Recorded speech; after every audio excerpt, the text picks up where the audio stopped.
काम ऐसा करो कि 4 लोग नकल करने बैठ जाए। और ऐसा ही कुछ किया था जीतू जोसेफ ने मलयालम मूवी दृश्यम बना के, जिसकी रीमेक तमिल, तेलुगु, इवन हिंदी में भी बन चुकी है और एक हॉलीवुड रीमेक भी बन रही है। पर इसके थर्ड पार्ट को लेके हम सब काफी ज्यादा एक्साइटेड हैं कि अब अपने हीरो के सामने कौन सा नया चैलेंज आएगा और किस तरह से इन सब से डील करेगा।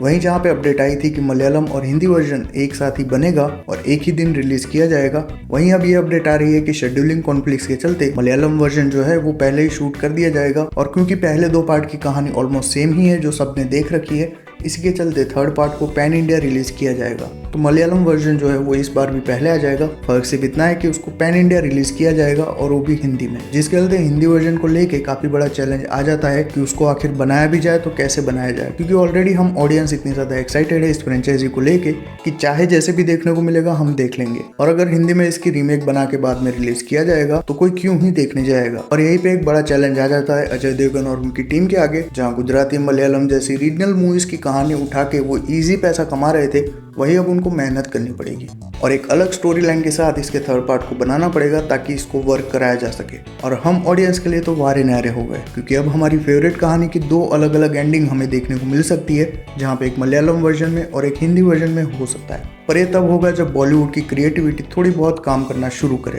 अब इस पे आपके क्या ओपिनियन है कमेंट्स में शेयर कर दो। और इस मूवी के हॉलीवुड रीमेक के जो राइट है वो खरीदे हैं पैनोरमा स्टूडियोज ने, और अब तक तो हॉलीवुड रीमेक को लेके कोई अपडेट नहीं आई है। पर रिसेंटली सिडनी स्विनी की अपकमिंग मूवी का एक ट्रेलर लॉन्च हुआ है, जिसको देख के हर इंडियन ऑडियंस यही कहेगी कि ये दृश्यम की रीमेक ही है। और ये मूवी है इको वैली, जो कि आपको देखने को मिल जाएगी एप्पल टीवी प्लस पे। और इसके ट्रेलर में भी कुछ वैसी ही सिचुएशन दिखाई गई है जैसे विजय सलगाकर और जॉर्ज कुट्टी की लाइफ में हुई थी। और इस सिचुएशन से बाहर आने के लिए और अपनी फैमिली को सेफ रखने के लिए अपना मेन कैरेक्टर क्या करता है, यही हमें इस मूवी के अंदर देखने को मिलेगा। जहाँ एंटागोनिस्ट के रोल में हमें जूलियन मूरे देखने को मिलती है, जो सिडनी स्विनी की मदर का रोल प्ले करेगी। और विलन के रोल में एक मेल कैरेक्टर हमें दिखाया गया है, जो कि दृश्यम के मुकाबले पूरा ऑपोजिट वे में दिखाया गया। पर इसको आउट एंड आउट रीमेक कहना भी सही नहीं होगा, क्योंकि इसके जो राइटर है उन्होंने इससे पहले मेयर ऑफ ईस्टटाउन जैसी सीरीज भी बना रखी है, जो कि मिस्ट्री और थ्रिलर सीरीज के अंदर अपने आप में एक मास्टरपीस मानी जाती है। तो ये देखना इंटरेस्टिंग होगा कि इस मूवी के अंदर हमें क्या देखने को मिलेगा। और सिडनी स्विनी से याद आया, उनकी जो अपकमिंग मूवी है जो कि एक बायोपिक होने वाली है क्रिस्टी मार्टिन नाम की रेसलर के ऊपर, उसमें उनका लुक तो पहले ही रिवील कर दिया गया था।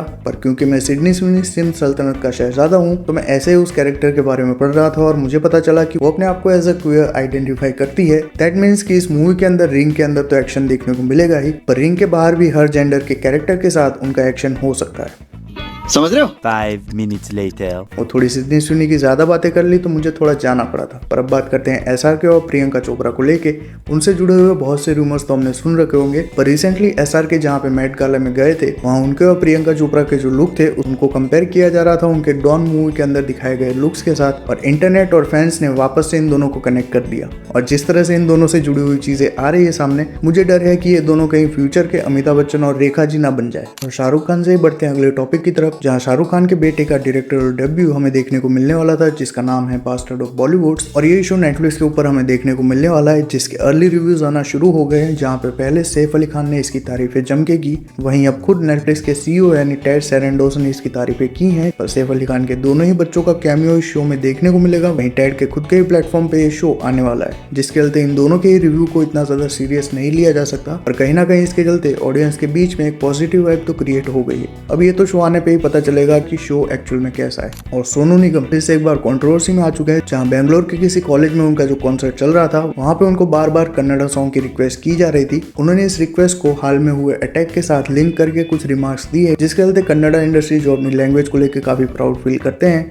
वो काफी ज्यादा नाराज हो चुके हैं। और इवन उनकी अपकमिंग मूवी जो आने वाली है उसके अंदर उनके जो गाने रिलीज हुए थे, उस मूवी के डायरेक्टर ने भी अपनी मूवी से उनके गानों को हटाने का फैसला किया है, जिसमें से कुछ गाने रिलीज हो चुके थे उसको यूट्यूब चैनल से हटा दिया गया और मूवी के अंदर भी वो गाने नहीं रहने वाले। और MCU की बात करें तो लेटेस्ट रिलीज यानी थंडरबोल्ट्स बॉक्स ऑफिस के ऊपर कुछ ज्यादा कमाल नहीं कर पाई और ग्लोबल कलेक्शन सिर्फ 272 मिलियन का ही कर पाई है। तो बोल सकते हैं कि MCU का डाउनफॉल काफी तेजी से चल रहा है। और चले भी क्यों ना, लव एंड थंडर जैसी वाहियात मूवी बनाने के बावजूद भी वो ऑडियंस के क्रिटिसिज्म को देखने के बदले बॉक्स ऑफिस नंबर को देख के खुद की पीठ थपथपा रहे थे। तो एक ना एक दिन तो ये होना ही था और लो अपनी ऑडियंस को टेकन फॉर ग्रांटेड। और लास्ट में अगर हम बात करें कुछ लेटेस्ट रिलीज की, तो लास्ट वीक भूल चूक माफ रिलीज होने वाली थी, पर टेंशन का जो माहौल चल रहा है उसको ध्यान में रखते हुए इस मूवी को थिएट्रिकल रिलीज ना देते हुए इसको डायरेक्ट OTT के ऊपर रिलीज किया जाएगा। और इसके अलावा पिछले हफ्ते अगर हम बात करें तो 2 सीरीज रिलीज हुए, जिसमें पहली है ग्राम चिकित्सालय, जिसका डिटेल रिव्यू चैनल पे मिल जाएगा, और दूसरी है द रॉयल्स, जिसको हिम्मत करके मैंने देखना तो शुरू किया पर एक एपिसोड के बाद मुझसे देखा नहीं गया।